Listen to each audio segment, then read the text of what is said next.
Hello. അപ്പോൾ നമ്മൾ കഴിഞ്ഞ ക്ലാസ്സിൽ മെയിൻസിൻ്റെ ഇൻറ്റൻസീവ് റിവിഷൻ പാർട്ട് 3 വരെയാണ് ചെയ്തത് അല്ലേ? എല്ലാവർക്കും ഓർമ്മയുണ്ടായിരുന്നല്ലോ. അപ്പോൾ എല്ലാവരും അത് കണ്ടിട്ടൊന്നുമില്ലെങ്കിൽ ഇതാ ഈ പ്ലേലിസ്റ്റിൽ പോയിട്ട് പാർട്ട് 1 തൊട്ട് പാർട്ട് 2 പാർട്ട് 3 വരെ കണ്ടിട്ട് ഇവിടെ വരിക. ആരെങ്കിലും ഫ്രഷ് ആയിട്ട് കാണുന്നുണ്ടെങ്കിൽ ദയവേത് അത് കണ്ടിട്ട് വരിക. ഓക്കെ, അപ്പോൾ നമുക്ക് ടൈമൊന്നും വേസ്റ്റ് ചെയ്യാതെ പാർട്ട് 4 കിടക്കാം. പിന്നെ വേറെ കാര്യം പറഞ്ഞിട്ടുള്ളത്, നമ്മുടെ ഒരു ബ്രദർ ചോദിച്ചിട്ടുണ്ടായിരുന്നു RRB NTPCയുടെ റീസണിങ് ഒന്ന് നോക്കി തരാമോന്ന് നോക്കാവോന്ന്.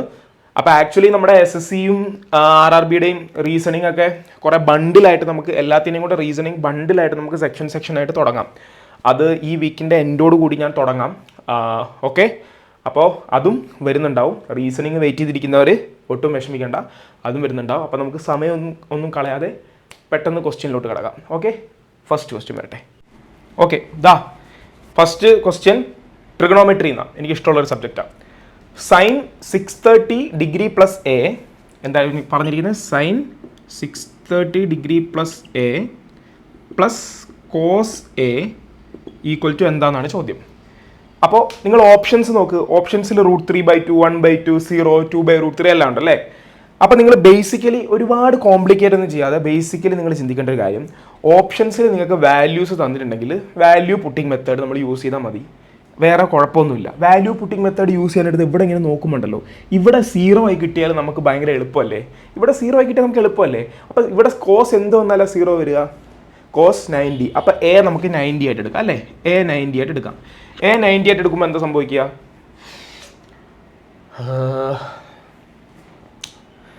എ 90 ആയിട്ട് എടുക്കുമ്പോൾ 630 പ്ലസ് എ 630 പ്ലസ് എ എന്ത് വരും? 630 പ്ലസ് 90 വരുമ്പോൾ എന്താ? 720. അപ്പോൾ സൈൻ 720 പ്ലസ് 0. അപ്പോൾ സൈൻ 720 എന്ന് വെച്ച് കഴിഞ്ഞാൽ എന്താ വരിക? അത് 180യുടെ മൾട്ടിപ്പിൾ അല്ലേ. 720 180യുടെ മൾട്ടിപ്പിളാണ്. അപ്പോൾ ദേ ഇങ്ങനെ വെക്കുമ്പോൾ ദേ ഈ 180യുടെ മൾട്ടിപ്പിളാണ്. 180യുടെ മൾട്ടിപ്പിൾ എന്ത് വന്നാലും അതിങ്ങനെ കറങ്ങി എന്ത് വന്നാലും അത് 0 ആയിരിക്കും. സൈൻ 180യുടെ മൾട്ടിപ്പിൾ എന്ത് വന്നാലും. ഓക്കെ, അപ്പോൾ എന്താ? 0 + 0 = 0 അവസാനം വരും. ഓക്കെ, അപ്പോൾ നെക്സ്റ്റ് ക്വസ്റ്റിന് പോവാം. വേറൊരു കാര്യം നിങ്ങളോട് പറയാൻ വന്നത്, ആർക്കെങ്കിലും സൈൻ 180യുടെ മൾട്ടിപ്പിൾ എന്ന് പറഞ്ഞത് ഈ പറഞ്ഞ പോലെ നമ്മുടെ 0 വരുന്നത് എങ്ങനെയാണെന്ന് ഡൗട്ട് ഉണ്ടെങ്കിൽ ഇതേ നമ്മൾ ഈ ഗ്രാഫിങ്ങിന് എടുക്കില്ലേ, ഈ ഗ്രാഫിൽ കിടക്കുന്നത് കറങ്ങുന്ന പരിപാടിയാണല്ലോ ട്രിഗണോമെട്രി, ആംഗിളിൻ്റെ പരിപാടി. ഇതെന്താ? 0. ഇതെന്താ? 90. ഇതെന്താ? 180. ഇതെന്താ? 270. പിന്നെ അങ്ങനെ എന്താ? 360 അങ്ങനെ പോവും അല്ലേ. അപ്പോൾ സൈൻ 0 എന്താ? 0. അപ്പോൾ അതെ സൈൻ 91 പിന്നെ വരുമ്പോൾ 0 അല്ലേ. കാരണം എന്താ? ഇത് നേരെ അല്ലേ കിടക്കുന്നത്. നേരെ ഒരു സാധനം കിടക്കുമ്പോൾ എന്താ? ആംഗിൾ ഉണ്ടോ? ഇല്ല. ഇവിടെയും ഇവിടെയൊക്കെ വരുമ്പോഴല്ലേ ആംഗിള്. നേരെ അതെ 0ൻ്റെ ഇവിടെ നേരെ ഇങ്ങോട്ടല്ലേ കിടക്കുന്നത്. അപ്പോൾ ആംഗിൾ ഉണ്ടോ? ഇല്ല. അപ്പോൾ ഇവിടെ എന്താ? സൈൻ 180 0 ആണ്. അപ്പോൾ എത്ര കറങ്ങി വന്നാലും മൾട്ടിപ്പിൾ വന്നാൽ അതെ 360 വന്നാലും 0 ആണ്. പിന്നെ 720 വന്നാലും എന്താണ്? 0 ആണ്. അതുകൊണ്ടാണ് സൈൻ 180യുടെ എത്ര മൾട്ടിപ്പിൾ വന്നാലും 0 എന്ന് പറയുന്നത്. ആർക്കെങ്കിലും കാര്യം മനസ്സിലായില്ലെങ്കിൽ അത് മനസ്സിലാവാൻ വേണ്ടി ഞാൻ പറഞ്ഞു കേട്ടോ. ഓക്കെ, അടുത്ത ക്വസ്റ്റിന് പോവാം. ഹലോ. അപ്പോൾ എന്താ അടുത്ത ക്വസ്റ്റ്യൻ നോക്ക്. ഈ ഫിഗറാണ്. ഈ ഫിഗർ ഞാൻ ഇങ്ങോട്ട് വരച്ചിട്ടുണ്ട്. Using the measurements given in the following figure എന്താ പറഞ്ഞിരിക്കുന്നത്? Find the value of sin 5 + tan θ by sin 5 - tan θ. Okay, അപ്പോൾ ആദ്യം ഓരോന്ന് എന്താണെന്ന് കണ്ടുപിടിക്കാം. അപ്പോൾ ഈ പറഞ്ഞ സംഭവങ്ങളൊക്കെ നമുക്ക് കിട്ടണമെങ്കിൽ നമ്മൾ ഈ ഫിഗറിൽ കുറച്ച് കൺസ്ട്രക്ഷൻസ് നടത്തിയാൽ മതി. ഇപ്പോൾ sin 5 എന്താ? ഒരു മിനിറ്റ്, ഇവിടെ 5 തന്നിട്ടുണ്ടല്ലേ, ഞാൻ എഴുതിയിട്ടില്ലത്. 5/13 sin 5 ഓപ്പോസിറ്റ് ബൈ ഹൈപ്പോട്ടന്യൂസ്. അപ്പോൾ sin 5 5/13. പിന്നെന്താ? പിന്നെ tan θ ചോദിച്ചിരിക്കുന്നത്. tan θ എന്താ? tan θ നമുക്ക് ഇതല്ലേ എന്തോ നമുക്ക് നമ്മുടെ പെർപെൻഡിക്കുലർ ബൈ ബേസ് അല്ലേ. പക്ഷേ ഇവിടെ പെർപെൻഡിക്കുലർ ഇല്ല, തീറ്റയ്ക്ക് ഓപ്പോസിറ്റ് ആയിട്ട്. അപ്പോൾ നമ്മൾ ഇവിടെ ഒരു 90 ഡിഗ്രി സങ്കല്പിച്ച് വരയ്ക്കും. അങ്ങനെ കൺസ്ട്രക്ഷൻ ചെയ്യണം. സങ്കല്പിച്ച് വരയ്ക്കുമല്ലോ. അപ്പോൾ ഇതെന്തായി? 12. ഓക്കെ, ഇത് 5 ആണെങ്കിൽ ഇതെന്താ, ഇത് 5 ആണ്. അപ്പോൾ ഇത് മൊത്തത്തിൽ 14 ആണെങ്കിൽ ഇതെന്താ, ഇത് 9 അല്ലേ, ഇത് 9. അപ്പോൾ എന്താ ടാൻ തീറ്റ എന്താ 12/9, ടാൻ തീറ്റ 12/9. ഓക്കെ, ചോദിച്ചിരിക്കുന്നത് എന്താ sin 5 plus tan theta by sin 5 minus tan theta. അപ്പോൾ sin 5 5/13 plus tan theta 12/9 by 5/13 minus 12/9. അപ്പോൾ മേളിലും താഴെയും 13/9 ക്രോസ് മൾട്ടിപ്ലൈ ചെയ്യുമ്പോൾ ക്യാൻസൽ ചെയ്തുപോലെ. അപ്പോൾ 5 എന്താണ് മേളിലത്തത് മാത്രം എഴുതിയാൽ മതി. മേളത്ത് എന്ത് വരും, 9 × 5 45 പ്ലസ് 12 × 13 എങ്ങനെ വരിക, 12 × 13 എന്ന് പറയുമ്പോൾ 26, പിന്നെ ഇവിടെ 13, 6, 5, 156 വരും, 156 അല്ലേ. താഴത്തെ വേണ്ടത് പറഞ്ഞില്ല. അപ്പോൾ താഴെയോ 9 × 5 45 മൈനസ് 13 × 12 മൈനസ് 156 അങ്ങനെ വന്നു. ഓക്കെ, അപ്പോൾ നേരെ ചെയ്യുന്നവർക്ക് നേരെ ചെയ്യാം. അല്ലാന്നുണ്ടെങ്കിൽ നമുക്ക് എന്താ എല്ലാത്തിനെയും നമുക്ക് 3 കൊണ്ട് ചെയ്യാമല്ലോ. 3 കൊണ്ട് ചെയ്താൽ എന്താ, 3 കൊണ്ട് കട്ടി 3 കൊണ്ട് 45 കട്ടി ചെയ്താൽ 15 ആവും. 3 കൊണ്ട് 156 കട്ടി ചെയ്താൽ 5 2 52 ആവും. അപ്പോൾ 15 52 അല്ലേ. അപ്പോൾ എന്താ 15 പ്ലസ് 52 ബൈ 15 മൈനസ് 52 എന്നാവും അല്ലേ. 15 പ്ലസ് 52 എന്ന് പറയുമ്പോൾ എന്തായി 67 ബൈ 15 മൈനസ് 52 എന്ന് പറയുമ്പോൾ 37, മൈനസ് 37 താഴെ മൈനസ് വരുന്ന ഇവിടെ ഇങ്ങോട്ട് എഴുതാം, ഇങ്ങനെ എഴുതാം മൈനസ് 37. സോ മൈനസ് 67/37 ഏതാ ഓപ്ഷൻസിലില്ലേ, ഓപ്ഷൻ എ ആണ്. ഓക്കെ, അപ്പോൾ ഇങ്ങനെ എളുപ്പത്തിലുള്ളതാണ്. അത് ഇങ്ങനെ കൺസ്ട്രക്ട് ചെയ്തിട്ട് നിങ്ങൾ ചെയ്യണം. പിന്നെ കാൽക്കുലേറ്റീവ് ആയതുകൊണ്ട് ചെയ്യുമ്പോൾ വളരെ ശ്രദ്ധിച്ച് ചെയ്യും വേണം. ഓക്കെ, അടുത്തതിൽ പോവാം. അപ്പോൾ അതാ അടുത്ത ക്വസ്റ്റ്യൻ നോക്കിക്കോ. The respective ratio between the height of tower and the point at some distance from its foot is 57:19√3. What is the angle in degrees of elevation of the top of the tower?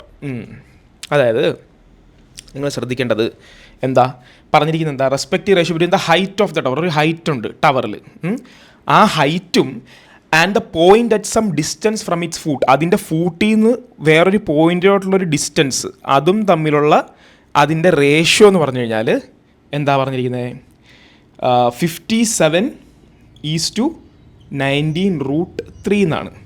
അങ്ങനെയാണെങ്കിൽ what is the angle of elevation of the top of the tower? ഈ പോയിന്റിൽ നിന്ന് ടവറിൻ്റെ ടോപ്പിലോട്ടുള്ള angle of elevation ഇതാണ് ചോദിച്ചിരിക്കുന്നത്. ഇത് അത്യാവശ്യം prepare ചെയ്തവർക്ക് കാര്യമായിട്ട് മനസ്സിലാവും. ഇപ്പോൾ ഇത് നമ്മൾ ഇതുണ്ടല്ലോ, ഇത് നമുക്ക് 3 രീതിയിൽ പറയാം. ഇപ്പോൾ ഇത് നമ്മൾ തീറ്റ എന്ന് എടുക്കുന്നത് വിചാരിക്കും. ഇവിടെ റിലേഷൻ കണ്ടോ, എന്താ 19 × 3 അല്ലേ 57, 19 × 3 50. അപ്പോൾ വെട്ടുമ്പോൾ ഇത് 3ഉം √3 എന്നും എഴുതാം. അപ്പോൾ എന്താ ഇവിടെ 3 ഇവിടെ √3 കണ്ടു, ഇത് 90 അല്ല. അപ്പോൾ ടാൻ തീറ്റ എടുത്താൽ പോരെ. ടാൻ തീറ്റ എന്താ 3/√3 എന്ന് വെച്ചാൽ മേളിലും താഴെ √3 കൊണ്ട് മൾട്ടിപ്ലൈ എന്താവും 3√3 താഴെ എന്താ 3 വരും. അതായത് 3 എന്ന് വെച്ചാൽ √3. ടാൻ തീറ്റ √3 എന്ന് വന്നാൽ തീറ്റ എന്താ വരുന്നത്, എന്താ 60 അല്ലേ, 60. അപ്പോൾ 60 ആണ് ഉത്തരം. 60 അത് ഓപ്ഷൻ സി. ഇങ്ങനെ കണ്ടുപിടിക്കാം. വേറൊരു രീതിയിൽ നിങ്ങൾക്ക് മെൻസുറേഷൻ 2Dയുടെ ഒരു കോൺസെപ്റ്റ് മനസ്സിലാവാൻ വേണ്ടി ഞാൻ പറഞ്ഞുതരാം. ഇവിടെ ഇപ്പോൾ ഒരു ആംഗിൾ ഉണ്ട്, ഇവിടെ ഇപ്പോൾ ഒരു സൈഡുണ്ട്. ഈ സൈഡിനോട് എന്ത് മൾട്ടിപ്ലൈ ചെയ്തപ്പോഴാണ് 3 വന്നേ, എന്ത് മൾട്ടിപ്ലൈ ചെയ്യണം √3. അതിൻ്റെ റൂൾ എന്താണെന്നറിയോ, നമുക്ക് ഇങ്ങനൊരു ഇതുണ്ടെങ്കിൽ ഇവിടെ 60 ആണെന്ന് വിചാരിക്കുക.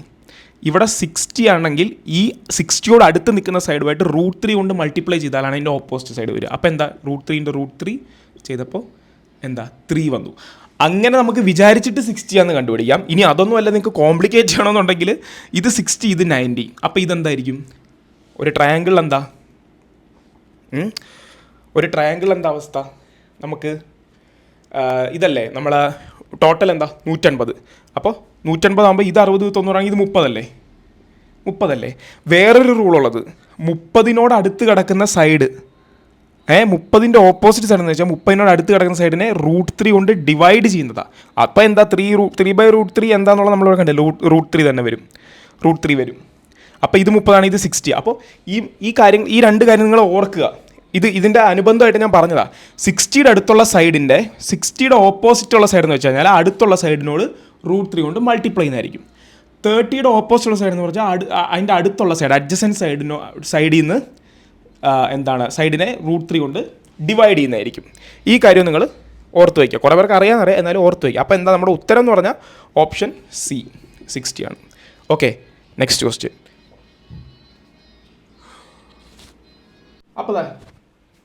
അപ്പോൾ ഈ ക്വസ്റ്റ്യൻ നോക്ക്. ഈ ക്വസ്റ്റ്യനിൽ നിന്ന് നിങ്ങൾക്ക് കുറേ കാര്യങ്ങൾ മനസ്സിലാവും. ശ്രദ്ധിച്ച് വായിക്കാം. Suhas, A tree and an 11.25 meter tall building are positioned in such a way that their feet on the ground are collinear and the tree located between Suhas and the building.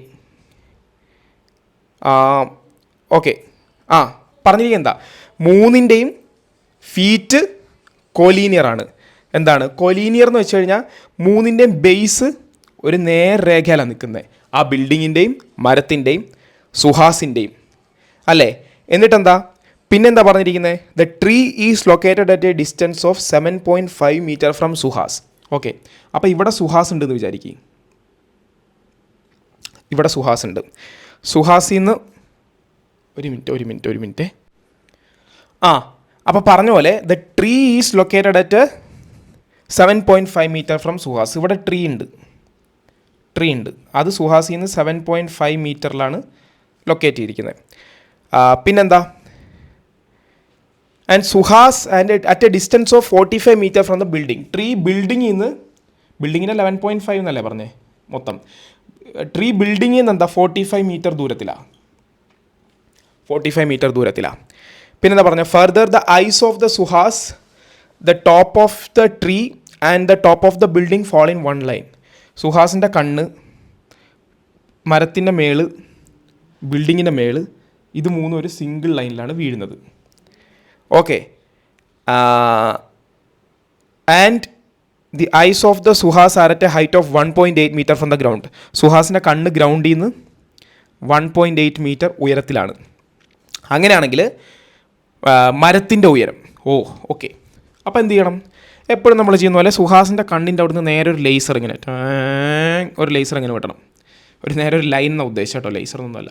Okay, അപ്പോൾ നമുക്ക് tree ഇത് 1.8 ആണെങ്കിൽ ഇതും 1.8 ആണല്ലോ, ഇതും 1.8 ആണല്ലോ. ഈ ട്രീയുടെ ഹൈറ്റ് കിട്ടണമെങ്കിൽ ഇതുകൂടെ കിട്ടണം. ഈ ഹൈറ്റ് കിട്ടണം. ആ ഹൈറ്റ് കിട്ടണമെങ്കിൽ എന്ത് ചെയ്യണമെന്ന് നമുക്ക് സിമ്പിളായിട്ടൊരു ഒബ്സർവേഷനിലൂടെ കണ്ടുപിടിക്കാൻ പറ്റും. ആ ഒബ്സർവേഷൻ എന്താ ഞാൻ പറഞ്ഞുതരാം, നിങ്ങൾ ശ്രദ്ധിച്ച് നോക്കുക. ഇത് കണ്ടോ, 7.5 45, ഇത് തമ്മിലൊരു ബന്ധം വരും. 7.5 2 പ്രാവശ്യം കൂട്ടിയാൽ എന്താ 15. 45 എത്ര 15 ഉണ്ട്, 3 15 3 15 കൂടുമ്പോഴല്ലേ 45. ഒരു 15 2 7.5 ഉണ്ട്. അപ്പോൾ 45 മൊത്തം എത്ര 7.5 ഉണ്ട്, 2 × 3 6 7.5 ഉണ്ട്. അപ്പോൾ ഇത് × 6 അല്ലേ ഈ ലൈൻ. ഇതെന്താ ബിൽഡിംഗ്. ST × 6 അല്ലേ TB അല്ലേ. അപ്പോൾ ഇതിന് മേളിൽ നോക്കി, ഇവിടെ 7.5 ആണെങ്കിൽ ഇവിടെ 7.5 അല്ലേ, ഇവിടെ 45 ആണെങ്കിൽ ഇവിടെയും 45 അല്ലേ. അപ്പോൾ ഇതെന്താ ഇത് × 6 അല്ലേ. അപ്പോൾ ഇതൊന്നാണെങ്കിൽ ഇതെന്താവും 6 ആവും അല്ലേ. അപ്പം ഇതൊന്നാണെങ്കിൽ ഇത് 6 ആവും. ഈ ഡിസ്റ്റൻസ് 1 ആവുമെങ്കിൽ ഈ ഡിസ്റ്റൻസ് 6 ആവും. ഞാൻ എഴുതാത്തതിന് കാര്യമുണ്ട്. അപ്പോൾ മൊത്തം ഡിസ്റ്റൻസ് എത്രയാണ് 1 6 7 അല്ലേ. മൊത്തം എത്രയാണ് 7. അപ്പോൾ ഈ ഡിസ്റ്റൻസ് 1 ആവുമെങ്കിൽ ഈ ഡിസ്റ്റൻസ് 7 ആവും. അപ്പോൾ ഇതിൻ്റെ മേളുള്ള സെയിം അല്ലേ. ഈ ഡിസ്റ്റൻസ് 1 ആവുമെങ്കിൽ ഈ മൊത്തം എത്രയാവും, മൊത്തവും 7 ആവും. ഈ ഡിസ്റ്റൻസ് 1 ആവുമെങ്കിൽ ഈ മൊത്തവും 7 ആവും. അതങ്ങനെ ഇരിക്കട്ടെ. ഇനി നിങ്ങളിത് ഈ ട്രയാങ്കിളിലോട്ട് നോക്ക്. ഈ ട്രയാങ്കിൾ കണ്ടോ, ഈ ട്രയാങ്കിളിൻ്റെ അകത്തല്ലേ ഈ ചെറിയ ട്രയാങ്കിൾ ഇരിക്കുന്നത് ആണ്. അങ്ങനെ വന്നാൽ എന്താ, ഒരു വലിയ ട്രയാങ്കിളിൻ്റെ അകത്തൊരു ചെറിയ ട്രയാങ്കിൾ വന്നാൽ എന്താ അവസ്ഥ, എന്താ അത് സിമിലറാണ്. സിമിലർ ആകുമ്പോൾ എന്താ, ഒരേപോലെയുള്ള സൈഡ് റേഷ്യോയിലായിരിക്കും അല്ലേ. അതായത് വേറൊരു കാര്യം, അതവിടെ നിന്ന് പോസ് ചെയ്യും. 11.5 ഇല്ലേ ഇത് മുഴുവൻ, ഇത് മുഴുവനുള്ള ഹൈറ്റ് 11.5 ഇത് 1.8. അപ്പോൾ ഇതെത്രയാണ് 11.5 ന്ന് 1.8 പോകണം. അയ്യോ 11.5 അല്ല 11.25 ഞാൻ ചോദ്യം കറക്റ്റായിട്ടല്ല എഴുതി, അതുകൊണ്ടാണ് 11.25 1.8 പോകണം. അപ്പോൾ എങ്ങനെയാണ് 5 വരും, 12 8 4, ഇപ്പുറത്തെന്താ 10 9 0 9 എന്ത് വരും 45 9.45, ഇത് 9.45. അപ്പോൾ ഇത് 9.45 ആണ്. ഓക്കെ, അപ്പോൾ നേരത്തെ പറഞ്ഞ കാര്യം സിമിലർ ട്രയാങ്കിളാണ്. അപ്പോൾ സിമിലർ ട്രയാങ്കിൾസിൽ സംഭവിക്കുന്നത് എന്താ, ഈ വലിയ ട്രയാങ്കിൾ നോക്ക്, ഈ വലിയ ട്രയാങ്കിളില്ലേ അതിൻ്റെ ബേസും ചെറിയ ട്രയാങ്കിളിൻ്റെ ബേസും റേഷ്യോയിലായിരിക്കും, അല്ലെങ്കിൽ ചെറിയ ട്രയാങ്കിളിൻ്റെ ബേസും വലിയ ട്രയാങ്കിളിൻ്റെ ബേസും റേഷ്യോയിലായിരിക്കും. അതെന്താ, ഇത് ഓൾറെഡി 1:7 പറഞ്ഞില്ലേ. ചെറിയ ട്രയാങ്കിളിൻ്റെ ബേസും വലിയ ട്രയാങ്കിളിൻ്റെ ബേസും 1:7. ചെറിയ ട്രയാങ്കിളിൻ്റെ ബേസും വലിയ ട്രയാങ്കിളിൻ്റെ ബേസും 1:7. അപ്പോൾ ചെറിയ ട്രയാങ്കിളിൻ്റെ പെർപെൻഡിക്കുലറും വലിയ ട്രയാങ്കിളിൻ്റെ പെർപെൻഡിക്കുലറും 1:7 1:7 ആയിരിക്കും. ഇവിടെ ഏഴെന്താ 9.45 അല്ലേ. 7ൻ്റെ അർത്ഥം എന്താ, ഇവിടെ 9.45, ഇത് 1:7 7 9.45 അല്ലേ. 7 9.45 ആവണമെങ്കിൽ 7 = 9.45 എന്നാണെങ്കിൽ 1 നമുക്ക് പറയാമല്ലോ എന്താ, 7 അപ്പുറത്തോട്ട് പോയാൽ പോരെ. 7 അപ്പുറത്തോട്ട് പോയാൽ എന്താ, 1 എന്ന് പറഞ്ഞാൽ എന്താ 9.45/7 അല്ലേ, ബൈ 7 അല്ലേ. അതിവിടെ നമുക്ക് ചെയ്യാമല്ലോ, എന്താ 945/7 ചെയ്യാമല്ലോ.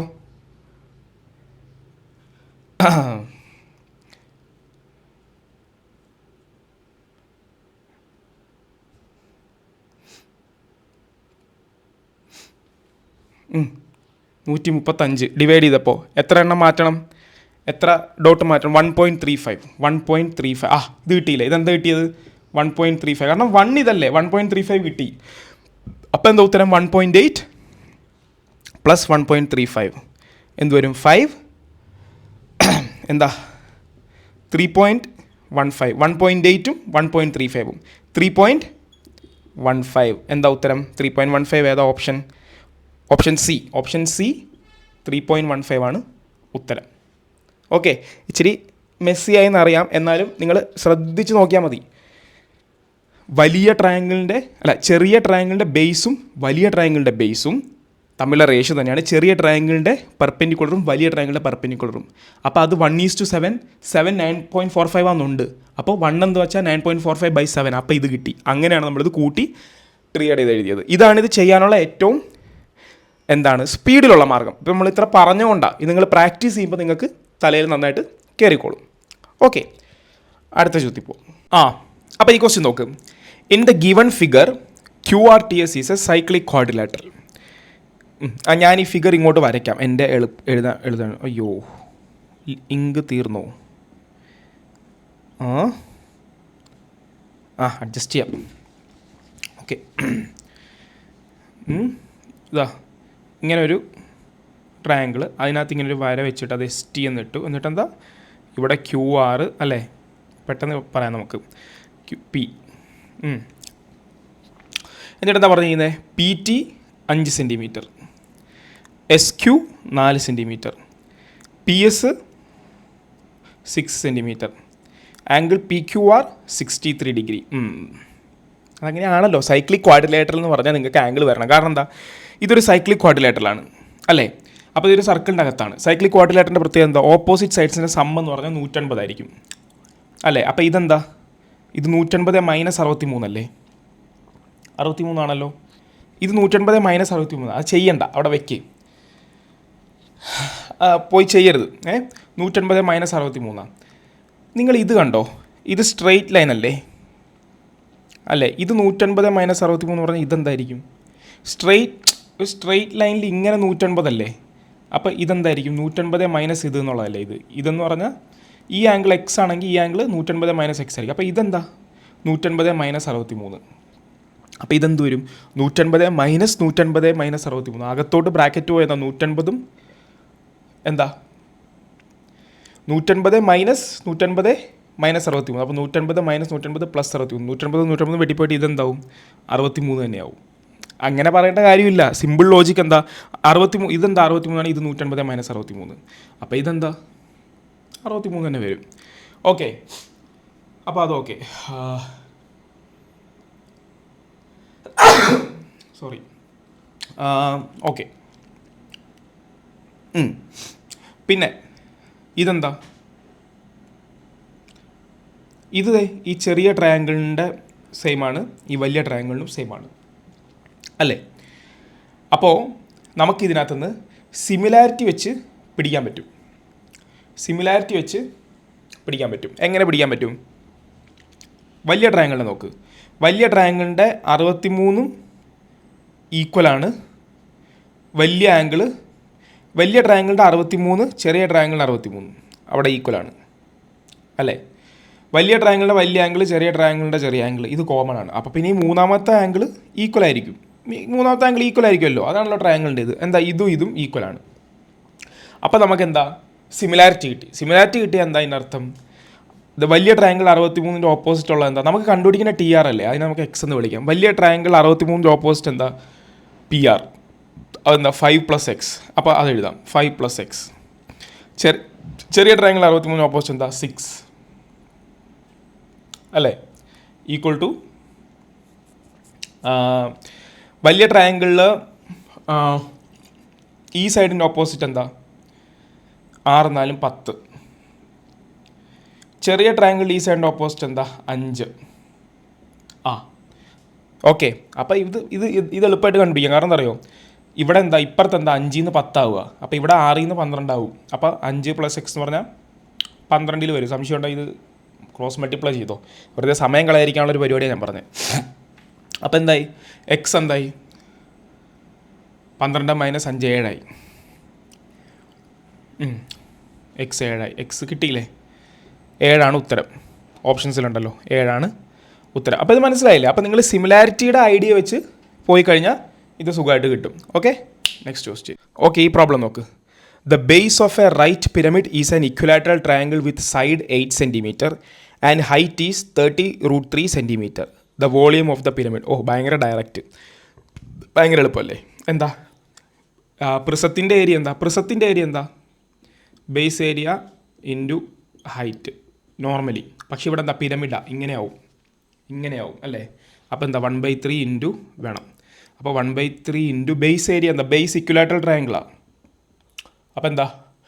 √3/4a². A എന്ന് പറഞ്ഞാൽ എന്താ? 8 അല്ലേ? ഇൻറ്റു ഹൈറ്റ് എന്താ? 30√3. അപ്പോൾ എന്താ? 1/3 ഇൻറ്റു 30√3 3 ആവും. 3390 ഇൻറ്റു 16 അല്ലേ? അപ്പോൾ എന്ത് വരുന്നു? 30 × 16. 3 × 16 എന്താ? 48. അപ്പോൾ 480 ഏതാ option? Option C.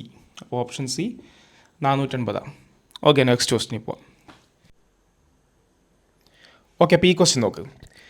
If the radius of a right circular cylinder open at both ends is decreased by 25% and the height of the cylinder is increased by 25%, then the curved surface area of the cylinder thus formed is ആ curved surface ഏരിയയ്ക്ക് എന്ത് മാറ്റങ്ങളാണ് സംഭവിക്കുന്നത്? ഈ പറഞ്ഞ മാറ്റങ്ങൾ സംഭവിക്കുമ്പോൾ. അപ്പോൾ എന്താണെങ്കിലും ഒരു റൈറ്റ് സർക്കുലർ സിലിണ്ടറാണ്, മേലെയും താഴെ അടപ്പില്ല. അപ്പോൾ ഈ ഈ കർവ്ഡ് സർഫസ് ഏരിയയെക്കുറിച്ച് നമ്മൾ സംസാരിച്ചാൽ മതി. സിലിണ്ടറിൻ്റെ കർവ്ഡ് സർഫസ് ഏരിയ എന്താ? 2πr × h അല്ലേ?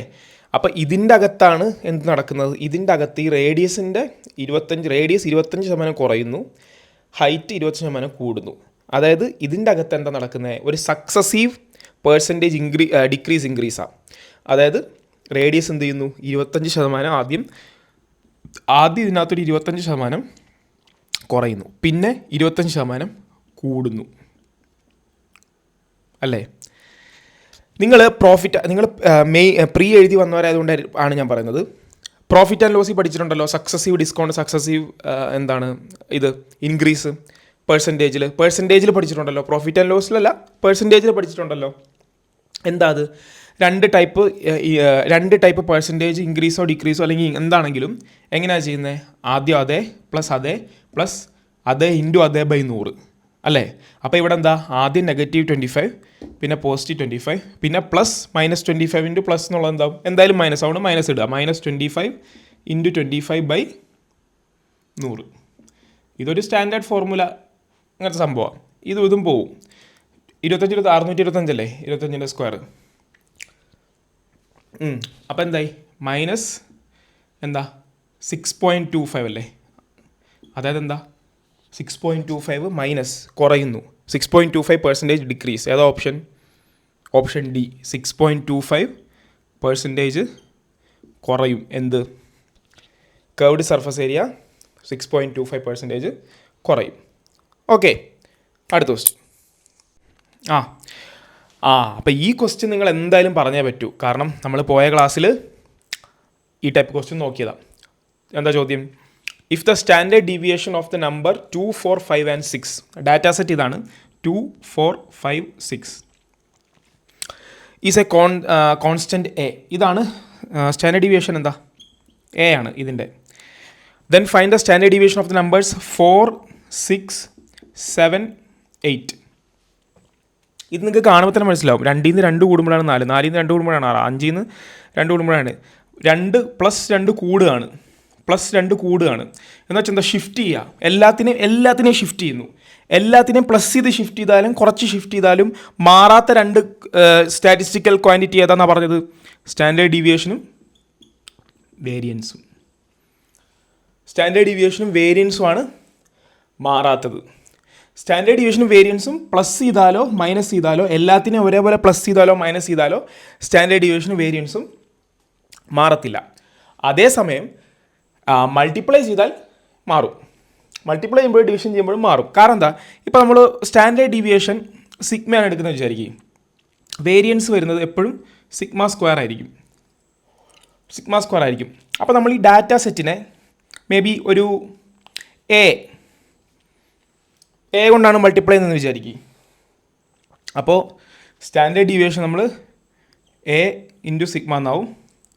ഇതെന്താ? എ സ്ക്വയർ സിഗ്മ സ്ക്വയർ എന്നാവും. Variance A square sigma square എന്നാവും. അത് നിങ്ങളൊന്ന് ഓർത്ത് വയ്ക്കണം. ഓക്കെ, അപ്പോൾ ഇതിലെന്താ ഉത്തരം? എ ആണ്. എന്താണ്? സ്റ്റാൻഡേർഡ് ഡീവിയേഷനും ഇത് ഓർത്താൽ മതി. സ്റ്റാൻഡേർഡ് ഡീവിയേഷനും വേരിയൻസും ആണ് മാറാത്തത്. അപ്പോൾ ഇവിടെ ഷിഫ്റ്റ് ചെയ്യല്ലേ ചെയ്തത്? ഷിഫ്റ്റ് ചെയ്തപ്പോൾ സ്റ്റാൻഡേർഡ് ഡീവിയേഷൻ മാറുന്നില്ല. അപ്പോൾ എന്താ? എ ആയിട്ട് തന്നെ നിലനിൽക്കും, which is option D. Okay, അടുത്ത ക്വസ്റ്റ്യൻ പോവാം. ഓക്കെ, അടുത്ത question. The graphs of the equation 3x minus 2y minus 11 equal to 0 and x plus y is equal to 7 intersect at p alpha beta. What is the value of 3 alpha? ഇത് എളുപ്പമാണ്. എന്നാ graph of the equation, ഒരു ലൈനിൻ്റെ equation തന്നിട്ടുണ്ട്, വേറൊരു ലൈനിൻ്റെ ഇക്വേഷനും തന്നിട്ടുണ്ട്. അത് ഇൻ്റർസെക്റ്റ് ചെയ്യുന്ന പി എന്ന് പറഞ്ഞ പോയിന്റ് തന്നിട്ടുണ്ട്. ഇങ്ങനത്തെ 2 ലൈൻ ഇൻ്റർസെക്റ്റ് ചെയ്യണമെങ്കിൽ എന്താ? അതൊരു യുണീക്ക് സൊല്യൂഷൻ ആയിരിക്കണ്ടേ? ആ യുണീക്ക് സൊല്യൂഷൻ കണ്ടെത്താൻ എന്ത് ചെയ്യണം? ഈ ഇക്വേഷൻ സോൾവ് ചെയ്യണം. അപ്പോൾ ആദ്യത്തെ ഇക്വേഷൻ എന്താ? 3x minus 2y minus 11 is equal to 0. അപ്പോൾ 3x minus 2y equal to 11. അടുത്ത എന്താ? x plus y equal to 7. എഴുതുന്നതിന് മുമ്പ് x plus y equal to 7. അപ്പോൾ നമുക്ക് ക്യാൻസൽ ചെയ്ത് പോകാൻ എന്താ നല്ലത്? 2y വരുന്നത്. അപ്പോൾ 2 കൊണ്ട് മൾട്ടിപ്ലൈ. അപ്പോൾ 2x plus 2y equal to 7 into 2 14 അല്ലേ? അപ്പോൾ ഇത് പ്ലസ് ചെയ്യുമ്പോൾ എന്താ? 5x equal to 25 വരും. x എന്ത് വരും? 5 വരും. x 5 വരും. അപ്പോൾ y എന്ത് വരും? ഇവിടെ കൊണ്ടിടാം. എന്താ? 10 + 2y equal to 14. 2y equal to 4. y is equal to 4/2 2 വരും. y is equal to 2 വരും. അപ്പോൾ എന്താ? ഈ പി ആൽഫ ബീറ്റ എന്നുള്ളത് എന്താ? XY 5 2 അപ്പോൾ ആൽഫ 5 ബീറ്റ 2. അങ്ങനെയാണെങ്കിൽ എന്താ ചോദിച്ചിരിക്കുന്നത്? 3 ആൽഫ + 5 ബീറ്റ. എന്താ 3 ആൽഫ? എന്താ? 15 + 5 ബീറ്റ. 5 × 2 10 25. ഏതാ ഓപ്ഷൻ? Option C. എളുപ്പമല്ലേ? Next question. അപ്പോൾ അതെ പ്രോബബിലിറ്റി എന്നുള്ള ചോദ്യമാണ്. ഓക്കെ പ്രോബബിലിറ്റി വന്ന്. ഇത് നമ്മൾ ബൈനോമിയൽ ഡിസ്ട്രിബ്യൂഷൻ പഠിച്ചാണല്ലോ. അതുകൊണ്ട് അത് നന്നായിട്ട് തലയിൽ കത്തിയവർ എന്താണ് എൻ്റെ കൂടെ ചെയ്തു പോരുക, ഇല്ലെങ്കിൽ അതൊന്ന് കണ്ടിട്ട് വരിക. ഞാൻ ഓൾറെഡി ഒരു വീഡിയോ പ്രോബബിലിറ്റിയുടെ മാത്രമായിട്ട് ഒരു സെപ്പറേറ്റ് വീഡിയോ ഇട്ടിട്ടുണ്ട് ചാനലിൽ. കുറേ പേരത് കണ്ടു കാണും. ഷുവർ ഷോർട്ട് ക്വസ്റ്റ്യൻ എന്ന് പറഞ്ഞിട്ട് അതും കൂടെ പോയി കാണുക. അപ്പോൾ നിങ്ങൾക്ക് കാര്യം വ്യക്തമായിട്ട് മനസ്സിലാവും. ഓക്കെ, അപ്പോൾ ക്വസ്റ്റ്യനിലോട്ട് കിടക്കാം. ക്വസ്റ്റ്യൻ എന്താ? The probability of guessing correctly at least 7 out of 10 answers in a true or false test is what. അതായത് സംഭവം ഒരു മിനിറ്റ്, സംഭവം വളരെ സിമ്പിളാണ്. അതായത് 10 ചോദ്യങ്ങളുണ്ട്. 10 ചോദ്യങ്ങൾ ട്രൂ ഓർ ഫാൾസ്. അപ്പോൾ ഒന്നില്ലേ ട്രൂ അല്ലെങ്കിൽ ഫാൾസ് അല്ലേ. അതിൽ അറ്റ്ലീസ്റ്റ് 7 ചോദ്യം എന്താ കറക്റ്റ് ആവാൻ, 7 ചോദ്യം കറക്റ്റ് ആവാനുള്ള ചാൻസ്. അപ്പോൾ ഒന്നില്ലെങ്കിൽ കറക്റ്റ് അല്ലെങ്കിൽ റോങ്. അപ്പോൾ 10 ചോദ്യത്തിൽ അറ്റ്ലീസ്റ്റ് 7 ചോദ്യം കറക്റ്റ് ആവാമെന്ന് പറയുമ്പോൾ എന്താ അറ്റ്ലീസ്റ്റ് 7 ചോദ്യം കറക്റ്റ് ആവാം, അല്ലെങ്കിൽ 8 ചോദ്യം കറക്റ്റ് ആവാം, അല്ലെങ്കിൽ 9 ചോദ്യം കറക്റ്റ് ആവാം, അല്ലെങ്കിൽ 10 കറക്റ്റ് ആവാം അല്ലേ. ഏറ്റവും കുറഞ്ഞത് 7 കറക്റ്റ് ആവാം, അല്ലെങ്കിൽ 10 കറക്റ്റ് ആവാം. ഇതാണല്ലോ അല്ലെങ്കിൽ അല്ലെങ്കിൽ അല്ലെങ്കിൽ എന്നാണ് പറഞ്ഞത്. പ്രോബബിലിറ്റിയിൽ അല്ലെങ്കിൽ എന്താണെന്ന് ഞാൻ പറഞ്ഞിട്ടുള്ളത്, അല്ലെങ്കിൽ ഓറാണ്. ഓർ എന്ന് പറഞ്ഞാൽ പ്ലസ് ആണ് അല്ലേ. അപ്പോൾ ഇങ്ങനെയാണ് പ്രോബബിലിറ്റിയുടെ കേസ്. ഓക്കെ, ഇനി നമ്മൾ എന്താ പറയണ്ടേ, ഇനി ഓരോന്നിൻ്റെയും പ്രോബബിലിറ്റി, അതായത് 7 കറക്റ്റ് ആവുന്നതിൻ്റെ പ്രോബബിലിറ്റി, 7 കറക്റ്റ് ആവുന്നതിൻ്റെ പ്രോബബിലിറ്റി എങ്ങനെ എടുക്കുക. 10 ചോദ്യങ്ങൾ ഇങ്ങനെ നിരന്നിരിക്കുക, 10 ചോദ്യങ്ങൾ ഇങ്ങനെ നിരന്നിരിക്കുക. അപ്പോൾ അതിൽ ആദ്യത്തെ 7 കറക്റ്റ് ആവാമല്ലോ, ആവാം. ആദ്യത്തെ 1 അവസാനത്തെ 8 കറക്റ്റ് ആവാമല്ലോ, ആവാം. ആദ്യത്തെ 2 അവസാനത്തെ, അങ്ങനെ കുറേ സാധ്യതകളുണ്ട്, കുറേ കോമ്പിനേഷൻസ് വന്നു. അപ്പോൾ കോമ്പിനേഷൻ വന്നപ്പോൾ എന്താ ചെയ്യുന്നത്, ഇതിൻ്റെ എങ്ങനെയാണ് പറയാൻ പോകുന്നത് നമ്മൾ. 10 ചോദ്യം ഉള്ളതിൽ 7 എടുക്കുന്നു. C7 10 ചോദ്യം ഉള്ളതിൽ 7 എടുക്കുന്നു അല്ലേ. 7 എടുക്കുന്ന കോമ്പിനേഷൻ. ഇനി എന്താ, ഈ 7 കറക്റ്റ് ആവണം. ഓക്കെ, ഈ ചോദ്യങ്ങളുടെ പ്രത്യേകത എന്താ, ഒരു കോയിൻ ടോസ് ചെയ്യുമ്പോൾ എന്താ സംഭവിക്കുക. കോയിൻ ടോസ് ചെയ്യുമ്പോൾ ഹെഡ് വീഴാനുള്ള സാധ്യത 50-50 അല്ലേ. കാരണം ഒന്നില്ലേ ഹെഡ് വീഴും, അല്ലെ ടെയിൽ വീഴും, അല്ലാതെ കോയിൻ ഇങ്ങനെ വന്ന് നിൽക്കില്ല. ഇപ്പോൾ ഒരു ഡൈസിൻ്റെ കേസാണെങ്കിൽ എന്താ, ഡൈസിൽ ഒരു ഡൈസ് ഞാൻ ഉരുട്ടുമ്പോൾ അതിൽ 6 വീഴാനുള്ള സാധ്യത എന്താ, 6 വീഴാനുള്ള സാധ്യത 6-1. കാരണം എന്താ, 1 വീഴാം, 2 വീഴാം, 3 വീഴാം, 4 വീഴാം, 5 വീഴാം, 6 വീഴാം, അങ്ങനെ 6 സാധ്യതയുണ്ട്. അത് 6-1 ഒരു പ്രാവശ്യം 6 വീഴുള്ളൂ. ഒരു കോയിൻ്റെ കേസിൽ അങ്ങനെയല്ല. ഹെഡോ ടെയിലോ വീഴാനുള്ള സാധ്യത 1/2 ആണ്, 50-50 ആണ്. അതുപോലെ ഇവിടെ എന്താ, ഇവിടെ 10 ചോദ്യത്തിൽ 7 ചോദ്യം എടുത്തു. ഈ എടുത്ത ഓരോ ചോദ്യവും കറക്റ്റ് ആവാനുള്ള സാധ്യത എന്താ, 1/2 ആണ്. അപ്പോൾ അതുകൂടെ ചേർക്കണം, 1/2 ആണ്. അത് മാത്രമാണോ, അത് എത്ര പ്രാവശ്യം, 7 പ്രാവശ്യം. കാരണം എടുക്കുന്ന 7 കറക്റ്റ് ആവണ്ടേ. അപ്പോൾ അത് റൈസ് ടു 7. കാരണം എന്താ, 1/2 × 1/2 × 1/2 അതിന് പകരം 7. ഓക്കെ, ഇത് മാത്രമാണോ, അല്ല. കാരണം എന്താ, ഇത് ചോദ്യമാണ്. ഈ 7 ചോദ്യം മാത്രം അങ്ങ് പറഞ്ഞിട്ട് ഓടിപ്പോകാൻ പറ്റത്തില്ല. മുഴുവൻ 10 നമ്മൾ അറ്റംപ്റ്റ് ചെയ്യണം. ആ 10ൽ 7 ശരിയായി, അപ്പോൾ 3 എന്താ തെറ്റും, 3 തെറ്റും. തെറ്റുന്നതിൻ്റെ എന്താ, തെറ്റുന്നതും 50-50 തെറ്റുന്നതും 1/2 തെറ്റുന്ന എത്ര പ്രാവശ്യം, 3 പ്രാവശ്യം. അപ്പോൾ 7 × 3 10 10. ഓക്കെ, അപ്പം നിങ്ങൾക്കൊരു സംശയം തോന്നും, ഇതിങ്ങനെ എല്ലാത്തിൻ്റെയും ഇങ്ങനെ എഴുതി പോകണോ. ഇപ്പോൾ 10C8 × 1/2 raise to 8 × 1/2 raise to 2 അങ്ങനെ എഴുതി പോകണമെന്ന് നിങ്ങൾ ചോദിക്കും. അങ്ങനെ എഴുതി പോകണ്ട. കാര്യം എന്താ, ഇപ്പോൾ നമ്മൾ 8ൻ്റെ അടുത്ത് എന്ത് വരും, 10 ചോദ്യമുള്ളതിൽ നിന്ന് നമ്മൾ 8 ചോദ്യം എടുക്കുന്നു. എന്നിട്ടെന്താ, ശരിയാവുന്നത് 8 ചോദ്യം, തെറ്റാവുന്ന എന്താ, ബാക്കി 10 എന്താ, ബാക്കി എന്താ 2. അപ്പോഴും എന്താ, 8 × 2 10 വരുന്നത്. ആദ്യം എന്തായിരുന്നു, ആദ്യം 7 3 ഉള്ളപ്പോഴും 10. അതുപോലെ നിങ്ങളിങ്ങനെ 9 എടുക്കുമ്പോഴും എന്താ, 9 1 10 വരും, 10 എടുക്കുമ്പോഴും 10 വരും. അതുകൊണ്ട് ഇത് എങ്ങനെ പോയാലും എന്താ 1/2 റൈസ് ടു 10 നമുക്ക് വരുള്ളൂ ഈ 4 കേസിലും.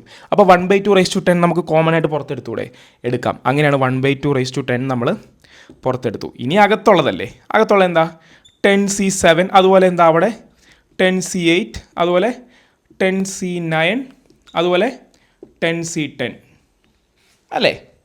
ഓക്കെ, ഇനി എന്താ, ഇനി മേളിലോട്ട് പോകുമ്പോൾ എന്താ, നമ്മൾ ഈ സി എഴുതുന്ന കാണുമ്പോൾ നിങ്ങൾ ചില ആൾക്കാർ എപ്പോഴും n factorial by r factorial × n - r factorial അങ്ങനെ എഴുതും. അങ്ങനെ ചിന്തിക്കരുത്, ഇങ്ങനെ ചിന്തിക്കണം. അത് ഇതിങ്ങോട്ട് വരട്ടെ, 1/2 റൈസ് ടു 10 ഇൻറ്റു 10C7. 10 7 10 നിന്ന് 7 പോകണം, എന്താ 3 സ്റ്റെപ്പ് പുറകോട്ട് പോകണം. അപ്പോൾ 10 × 9 × 8 3 സ്റ്റെപ്പ് പുറകോട്ട് പോയി. 7 ഫാക്ടോറിയൽ കളഞ്ഞു. 7 ഫാക്ടോറിയൽ കളയുമ്പോൾ പിന്നെ എന്താണ് ബാക്കിയുള്ളത്, എന്താ 3 ഫാക്ടോറിയൽ അല്ലേ. 6 ഫാക്ടോറിയൽ എന്ന് വെച്ചാൽ 10 - 7 3 ഫാക്ടോറിയൽ അല്ലേ. അപ്പോൾ 3 ഫാക്ടോറിയൽ എന്ന് പറയുമ്പോൾ 3 × 2 × 1 എഴുതണ്ട. പ്ലസ് അടുത്ത ഇതുപോലെ 10 നിന്ന് 8 2 സ്റ്റെപ്പ് പോവുക. 10 × 8 8 ഫാക്ടോറിയൽ പോയി 10 - 8 2. അപ്പോൾ എന്താ 2 ഫാക്ടോറിയൽ എന്ന് പറയുമ്പോൾ 2 തന്നെ വരും. പ്ലസ് എന്താ 10C9 10 തന്നെ. എന്താ 9 പോയാൽ 1. അപ്പോൾ 10/1 10 തന്നെ വരും. പിന്നെ എന്താ 10C10 എന്താ 1 ആണെന്ന് നമുക്കറിയാം. NCN 1 ആണല്ലോ. ഓക്കെ. അപ്പോൾ ഇനി എന്താ 2 8 4 ഇത് 3 ഇത് എന്താ അയ്യോ സോറി ഇത് 10 × 9 ഇതെന്താ 5. ഓക്കെ. അപ്പോൾ എന്താ ഈ 1/2 1/10/2 എന്നല്ല. അപ്പോൾ 1/10 10 ആണല്ലോ. അപ്പോൾ 2/10 എഴുതാം. ഇൻറ്റു എന്ത് വരും 10 × 3 30 × 4 120 പ്ലസ് 45 പ്ലസ് 10 + 1 11 എന്ന് എഴുതാം അല്ലേ. അപ്പോൾ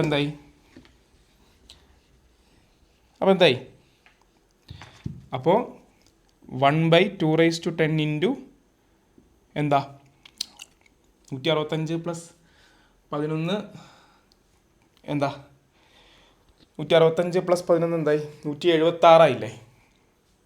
176. ഓക്കെ. അപ്പോൾ എന്താ 176/210 ആയി. ഇതിൽ നിന്ന് കുറച്ച് 2ൻ്റെ എന്തെങ്കിലും എടുത്ത് നമുക്ക് വെട്ടാം. 4 കൊണ്ട് വെട്ടാം. 4 കൊണ്ട് വെട്ടുമ്പോൾ 44 വരും അല്ലേ. 176 4 കൊണ്ട് വെട്ടുമ്പോൾ 44 വരും. അപ്പോൾ എന്താ 44/4 210 നിന്ന് 4 എടുത്താൽ എന്താ 2/2 എടുത്ത് മാറ്റി എന്താ 2/8 വരും. 2/8 വരും. പിന്നെ 4 കൊണ്ട് വെട്ടിക്കൂടെ. 4 കൊണ്ട് വെട്ടുമ്പോൾ എന്താ 11 വരും. 4 ഇവിടുന്ന് പോകുമ്പോൾ 2/6 ആയി. ഓക്കെ, അവിടെ നിർത്താം. 4ൻ്റെ ഇതായല്ലോ 11 ആയല്ലോ. 2/6 ആയില്ലേ. 2/6 എന്ന് പറഞ്ഞാൽ എന്താ ഇങ്ങനെയല്ലേ 2 2 2. അപ്പോൾ എന്താ 4 ക്യൂബ് 64 അല്ലേ. അപ്പോൾ 11/64 ആണ് ഉത്തരം. 11/64 ആണ് ഉത്തരം. ഓപ്ഷൻ എ 11/64 ആണ് ഉത്തരം. അപ്പോൾ നിങ്ങൾ മനസ്സിലായി. ഇതിന് പ്രോബബിലിറ്റിയുടെ ഒരു ബ്യൂട്ടി എന്ന് പറഞ്ഞു കഴിഞ്ഞാൽ എന്താണെന്ന് അറിയോ, നമ്മളിങ്ങനെ പ്യുവർ ലോജിക്കാണ്. ഒബ്വിയസ്ലി ബാക്കിയുള്ള മാത്തമാറ്റിക്സ് ഒക്കെ പ്യുവർ ലോജിക്ക് തന്നെയാണ്. പ്യുവർ ലോജിക്കല്ലെന്ന് പറയുന്നില്ല. പക്ഷേ നമ്മളിങ്ങനെ വായിച്ച് കറക്റ്റായിട്ട് ഇങ്ങനെ എഴുതി നമ്മൾ വന്നില്ലേ സ്റ്റേറ്റ്മെൻറ്റ്. ഇങ്ങനെ ജയിച്ചു, ഇങ്ങനെ തോറ്റു, അപ്പുറത്തുനിന്ന് ഇത്രയും ജയിച്ചു, ഇപ്പുറത്തുനിന്ന് തോറ്റു. വളരെ വളരെ ഈസിയുള്ള സബ്ജക്റ്റാണ്. വളരെ ആസ്വദിച്ച് പഠിച്ചാൽ നിങ്ങൾക്ക് ഈസി ആയിട്ടുള്ള സബ്ജക്റ്റാണ്. അപ്പോൾ ഞാൻ പിന്നെയും പറയുന്നു, ഇത് നിങ്ങൾക്ക് ഇപ്പോഴും മനസ്സിലായിട്ടില്ലേ, നിങ്ങൾ കമൻറ്റിൽ വന്നിട്ട് മനസ്സിലായില്ല എന്ന് ഈ പ്രോബ്ലം പറയുന്നതിന് മുമ്പ് നിങ്ങൾ ചെയ്യേണ്ടത് ഞാൻ ഒറ്റയ്ക്കിട്ടിരിക്കുന്ന ആ പ്രോബബിലിറ്റിയുടെ ചോദ്യം പോയി നിങ്ങൾ കാണണം. കണ്ടിട്ട് ബൈനോമിയൽ ഡിസ്ട്രിബ്യൂഷൻ ഇങ്ങനെ പറഞ്ഞ് ചെയ്യുന്നത് എങ്ങനെയാണ് അതിനകത്തൊക്കെ അന്ന് നിങ്ങൾ കണ്ടിട്ട് ഇത് വന്ന് കാണുമ്പോൾ നിങ്ങൾക്ക് തറവാവും. പിന്നെ നമ്മൾ പ്രോബബിലിറ്റിയുടെ ക്ലാസ് പ്രത്യേകം ചെയ്യുമല്ലോ ഒരുപാട്. അത് ചെയ്യുമ്പോഴൊക്കെ ഇത് ഫിക്സ് ആയിട്ട് നിങ്ങളുടെ മൈൻഡിൽ ഇരുന്നോളും. ഒരു ടൈപ്പ് ടെൻഷൻ നിങ്ങൾക്ക് വേണ്ട. ഓക്കെ, അപ്പോൾ നമുക്ക് അടുത്ത ക്വസ്റ്റിനിൽ പോവാം.